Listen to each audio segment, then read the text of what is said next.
नमो अर्हन्ताणं नमो सिद्धाणं नमो आयर्याणं नमो वज्रायाणं नमो लोये सप्तसाहुणम्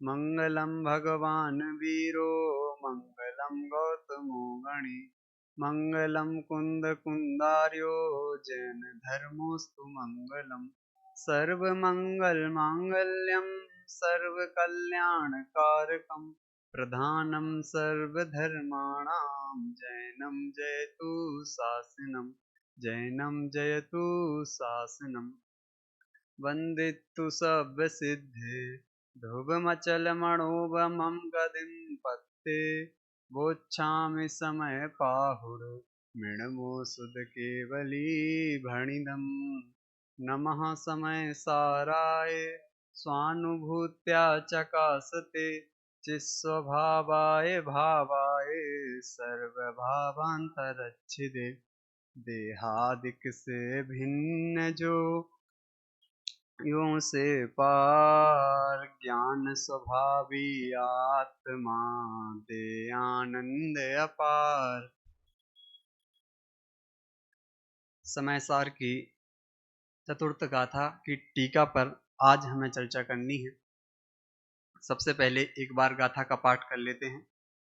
सुध परिचिदाणुभूदा सब्बस्य विकाम भोग बंद कहा एयत्तस्सु विलम्भो णवरिणसुलहो विहतस्य सबकी सुनी अनुभूत परिचित भोग बंधन की कथा पर से पृथक एकत्व की उपलब्धि केवल सुलभ न।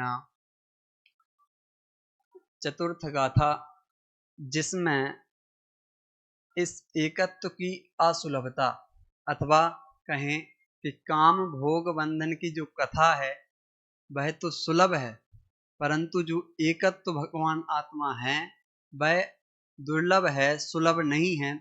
इस बात की चर्चा की है।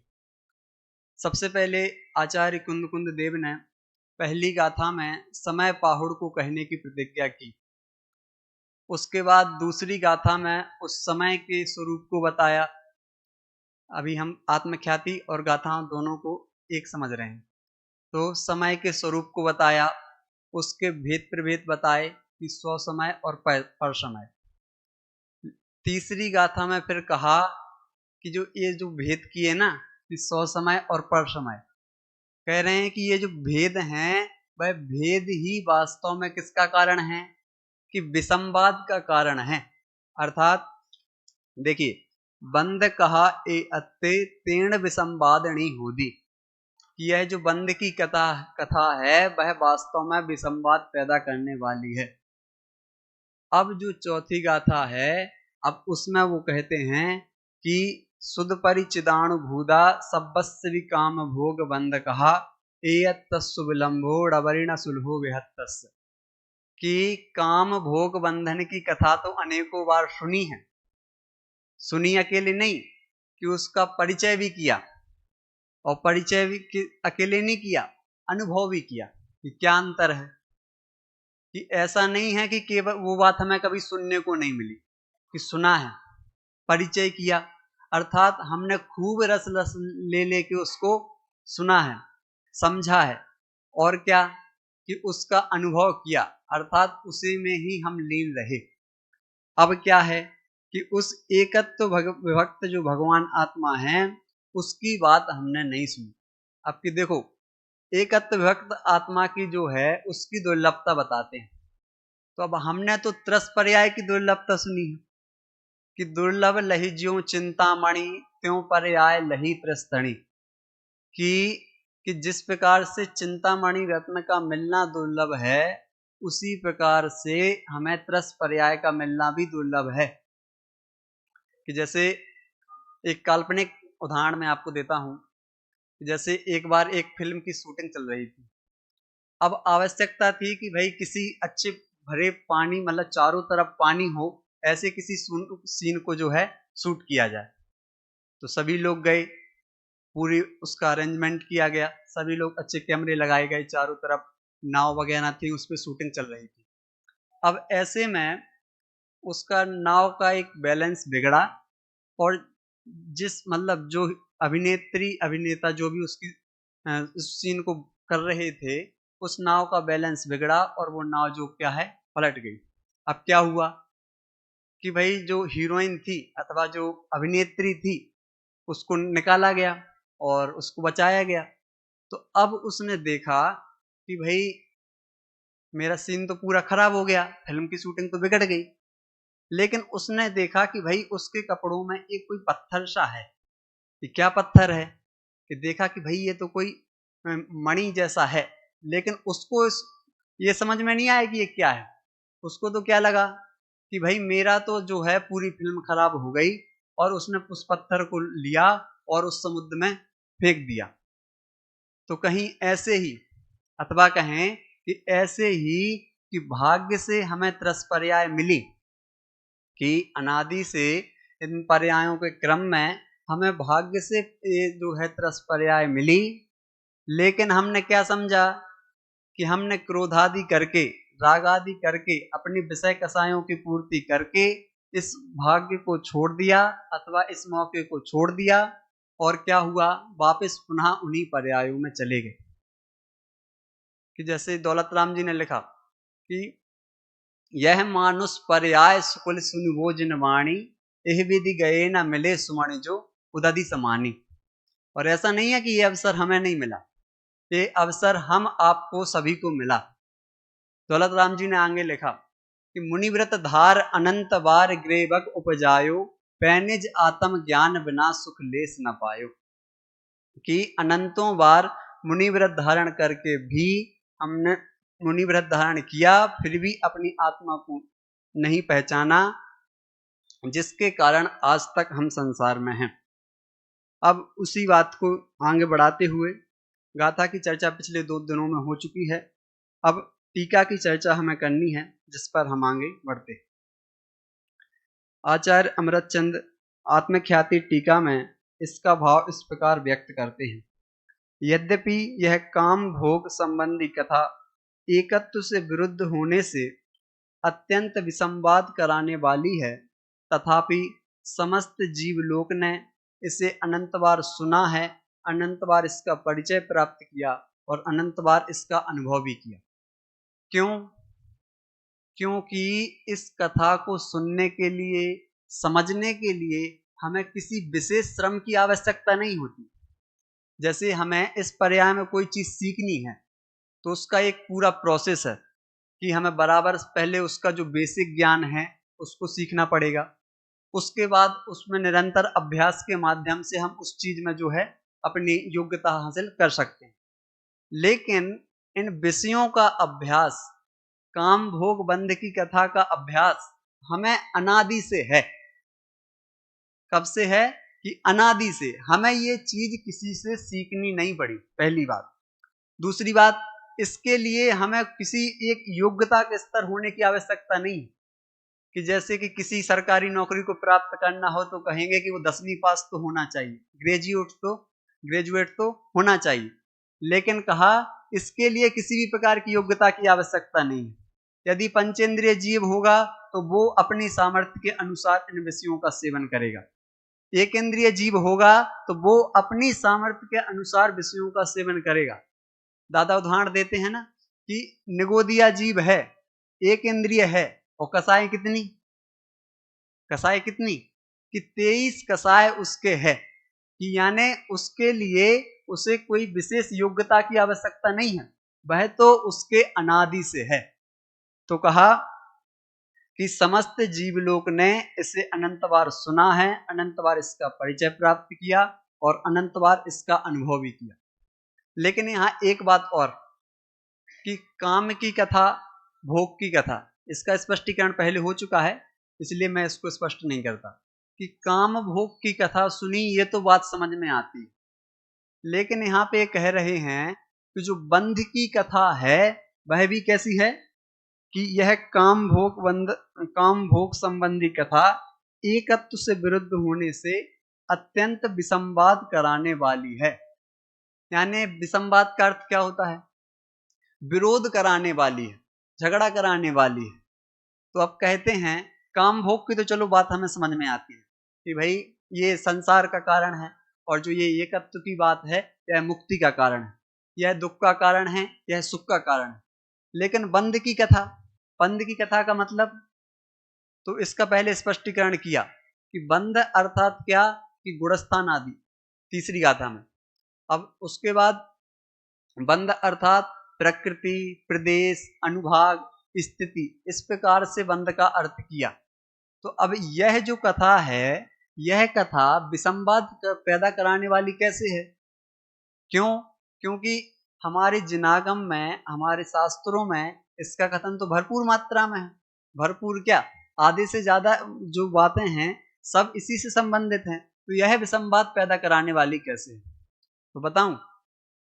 तो देखो, एक तरफ वो कहेंगे कि भरत चक्रवर्ती के इतनी रानियां थीं, उनके पिता ऋषभदेव थे, उनके भाई बाहुबली थे।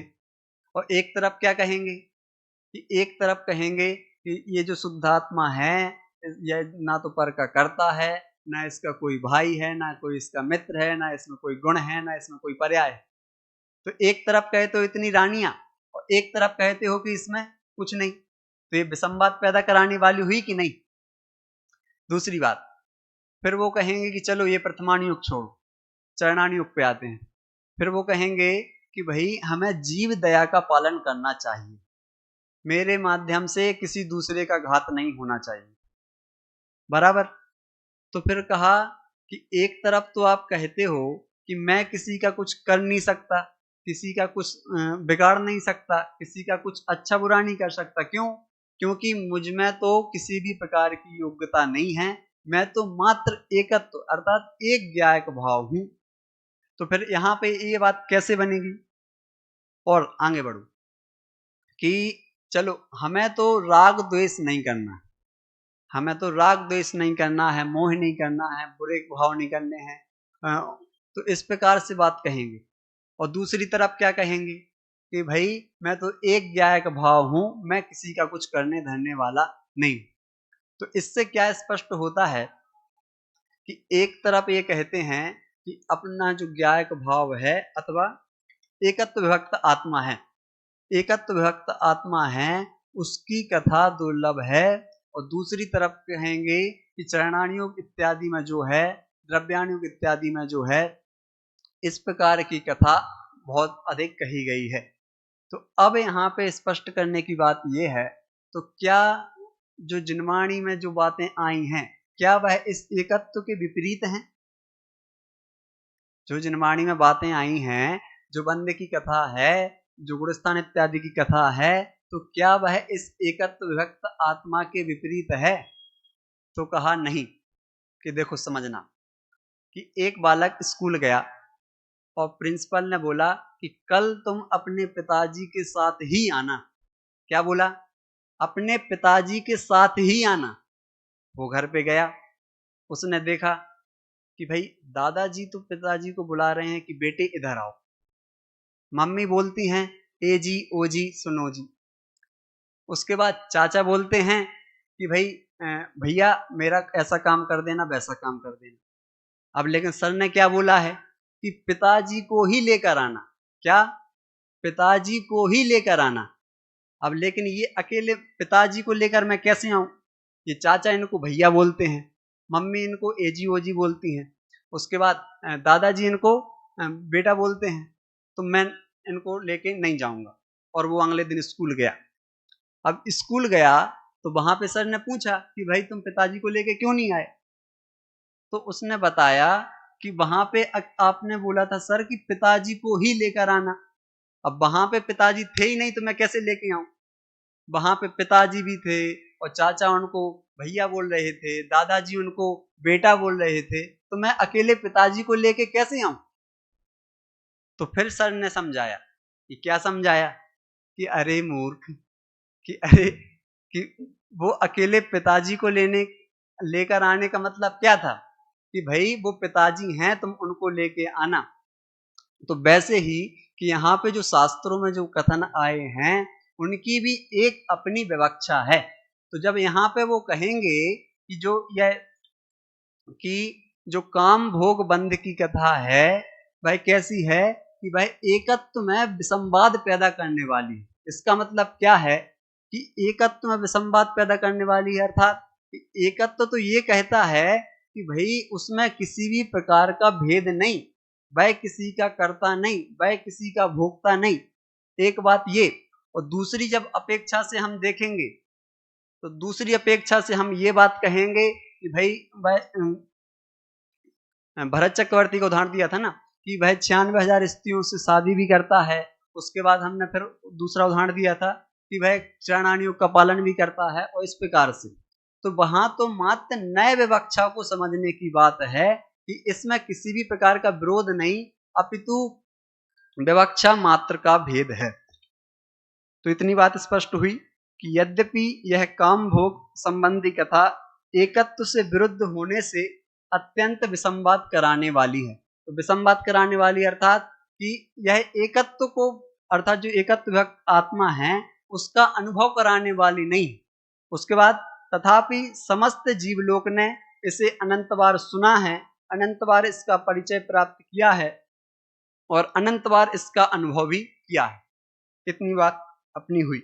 उसके बाद संसार रूपी चक्र के मध्य में स्थित द्रव्य, क्षेत्र, काल, भव और भाव रूप अनंत पंच परावर्तन से भ्रमण को प्राप्त अपने एक छत्र राज्य से समस्त विश्व को वशीभूत करने वाला महामोह रूपी भूत, जिसे बैल की भांति जोतता है, भार वहन कराता है, अत्यंत वेगवान भार वहन कराता है। यहां तक।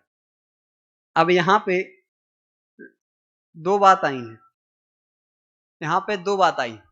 सबसे पहले तो उन्होंने कहा द्रव्य, क्षेत्र, काल, भाव रूप अनंत पंच परावर्तन से भ्रमण को प्राप्त, और दूसरा अपने एक छत्र राज्य से समस्त विश्व को वशीभूत करने वाला महामोह रूपी भूत, जिसे बैल की भांति जोत रहा है।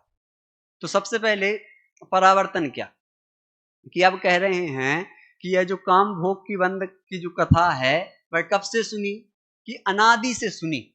अनादि से सुनी तो अनादि कितना लंबा है, अनादि का कुछ हिसाब है। तो कहा कि सुनो कि द्रव्य, क्षेत्र, काल, भव और भाव ऐसे 5 परावर्तन कितनी बार, अनंत बार किए, अनंत बार किए। अब इसका विस्तार तो बहुत है। तो द्रव्य परावर्तन जैसे देखते हैं थोड़ा सा सामान्य चर्चा। परावर्तन के लिए सबसे पहले उन्होंने कहा संसरणम संसारा और परिवर्तनम इत्यर्था, यानी कि संसरण का नाम, भ्रमण का नाम क्या है, संसार है, और उस संसार का नाम क्या है, परिवर्तन है। अर्थात भ्रमण करने का नाम, एक भाव से दूसरे भाव में जाने का नाम क्या है, परावर्तन है। उस परावर्तन के कितने भेद कि 5 भेद, द्रव्य, क्षेत्र, काल, भव और भाव। अब कहा कि द्रव्य परावर्तन कितना बड़ा, तो कहा द्रव्य परावर्तन के सबसे पहले 2 भेद करो, कर्म परावर्तन और नौकर्म परावर्तन। नौकर्म परावर्तन अर्थात क्या कि जिस भाव से, तीव्र या मंद जिस भाव से हमने 3 शरीर और 6 पर्याप्ति के योग्य जो परमाणु हमने ग्रहण किए, हमने अथवा किसी जीव ने ग्रहण किए, अब अगले समय में वो परमाणु नहीं रहे अथवा अन्य परमाणु ग्रहण कर लिए, तो कहा कि एक समय में किसी जीव ने 3 शरीर और 6 पर्याप्ति के योग्य जितने परमाणुओं को ग्रहण किया, उससे अनंतर यानी उसके बाद अनंत अग्रहीत परमाणुओं को ग्रहण करे। अग्रहीत यानी कि जिन परमाणुओं को आज तक ग्रहण नहीं किया, और फिर उसके बाद अनंत गृहीत परमाणुओं को ग्रहण करे, और उसके बाद अनंत मिश्र परमाणुओं को ग्रहण करे। अर्थात कि जिन परमाणुओं को एक समय में ग्रहण किया, अब वो परमाणु पुनः उसी तीव्र मंद भाव से पुनः ग्रहण होंगे। इतना क्या होगा, एक नौकर्म परावर्तन। उसके बाद ऐसे ही कर्म परावर्तन कि जिन परमाणु, जिन ज्ञानावर्णादिक उद्गल परमाणु को एक समय में ग्रहण किया, एक आवली में ग्रहण किया, उसके बाद पुनः वही पुद्गल परमाणु उसी रूप से ग्रहण हो, तो इसमें जितना काल लगेगा उसको क्या कहा कि कर्म पुद्गल परावर्तन। तो इस प्रकार कर्म द्रव्य परावर्तन, नौकर्म द्रव्य परावर्तन दोनों को जोड़ें तब होगा एक द्रव्य परावर्तन, और द्रव्य परावर्तन से अनंत गुना क्षेत्र परावर्तन, क्षेत्र परावर्तन से भी अनंत गुना काल परावर्तन, काल परावर्तन से भी अनंत गुना द्रव्य क्षेत्र काल और भाव परावर्तन, और उससे भी अनंत गुना भाव परावर्तन। इस प्रकार उन्होंने कहा कि संसार रूपी चक्र के मध्य, इतने काल से संसार रूपी चक्र के मध्य में यह जीव जो है उसे यह जीव जो है भ्रमण कर रहा है। कि सबसे पहले इन्होंने ये बताया कि काम भोग बंध की कथा इस जीव ने अनादि से सुनी है, अनंतों बार सुनी है, लेकिन एकत्व की बात इसे उपलब्ध नहीं। फिर कहा यह जो काम भोग बंध की कथा है वह अकेले आज से नहीं, अनादि से सुनी, और उस अनादि का परिमाण कितना कि पंच परावर्तन का जो स्वरूप है, ऐसे अनंत पंच परावर्तन हमने किए। तो इतने काल से हमने भ्रमण को किया। उसके बाद अपने एक छत्र राज्य से समस्त विश्व को वशीभूत करने वाला महामोह रूपी भूत, जिसे बैल की भांति जोतता है। कि कैसे कि जिस किसी व्यक्ति के ऊपर भूत चढ़ जाए, भूत चढ़ना समझते हैं कि अब आप लोगों ने देखा नहीं, मैंने तो देखा है कि किसी व्यक्ति के ऊपर भूत चढ़ जाए तो वह डोलता है यानी उसे अपने बारे में कुछ भी ख्याल में नहीं रहता है, कुछ भी बोलता है, किसी के बारे में कुछ भी बोलता है, चिल्लाता है। और एक प्रकार से हम कह सकते हैं जैसे कोई व्यक्ति शराब पीता है, तो शराब पीने के बाद उसके वो कुछ भी कहे, कुछ भी बोले, कहीं भी पड़ा रहे, उसे अपना कुछ भी सुध-बुध नहीं रहती। वैसे ही कह रहे हैं कि अनादि काल से इस संसार में जो यह महामोह रूपी भूत है वह उसे कैसे जोत रहा है कि बैल के भांति जोत रहा है।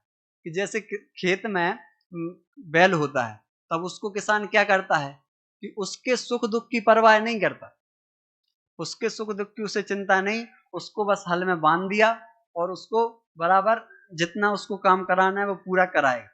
तो वैसे ही अनादि से जो है, अनादि से यह मोह के कारण यह जीव इस संसार में परिभ्रमण कर रहा है, इसकी बात यहाँ पे उन्होंने की। उसके बाद अत्यंत वेगवान तृष्णा रूपी रोग के दाह से संतप्त एवं आकुलित होकर जिस प्रकार मृग जल के वशीभूत होकर जंगल में भटकता है, उसी प्रकार पंचेंद्रियों के विषयों से घिरा हुआ या पंचेंद्रिय के विषयों को घेर रखा है जिसने, ऐसा यह जीव लोग इस विषय क्षेत्र में परस्पर आचार्यत्व भी करता है।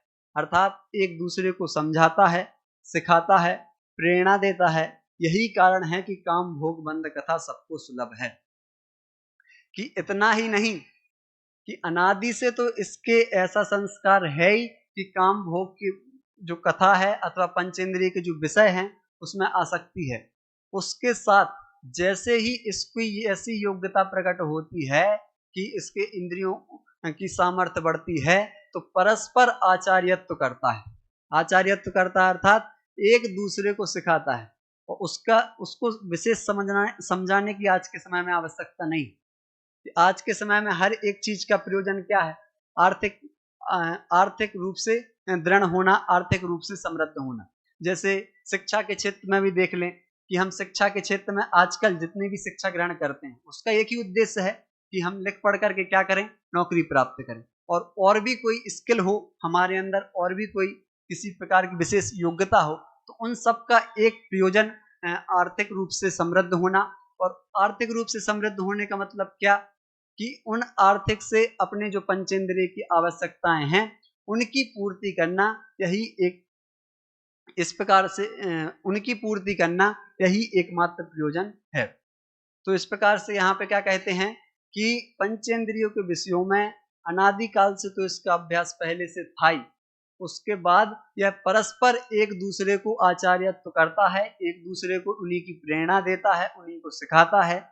इस कारण से यह जो काम भोग बंध की कथा है वह तो वास्तव में सहज है, सुलभ है, और किंतु निर्मल भेद ज्ञान ज्योति से स्पष्ट दिखाई देने वाला आत्मा का एकत्व अथवा एकत्व विभक्त आत्मा यद्यपि अंतरंग में प्रकट रूप से प्रकाशमान है, तथापि कसाय चक्र के साथ एक रूप किए जाने से अत्यंत तिरोभूत हो गया है कि यह काम भोग बंध की कथा सुलभ होने के बाद भी कि इससे जो विपरीत अपना एकत्व भगवान आत्मा की एकत्व विभक्त भगवान आत्मा है, जिसके आश्रय से मुक्ति की प्राप्ति होगी, उसकी कथा सुलभ नहीं है। क्यों? क्योंकि वह अंतर में प्रकाशमान है, तो अंतर में प्रकाशमान है, तो फिर भी हमारा उसकी ओर ध्यान नहीं है, अथवा उसके स्वरूप को हमने सुना नहीं, समझा नहीं, उसका अनुभव नहीं किया। इसलिए जो एकत्व विभक्त भगवान आत्मा है, उसकी जो कथा है वह सुलभ नहीं है।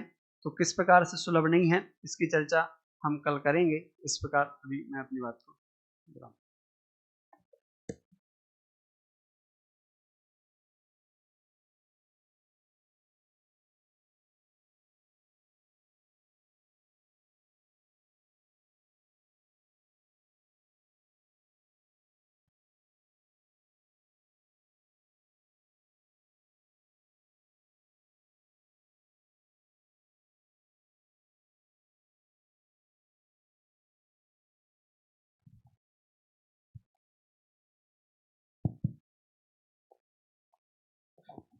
छात्र प्रवचन के क्रम में दिव्यांश जैन बड़ा गांव आज प्रथम दिन का प्रवचन कर रहे थे।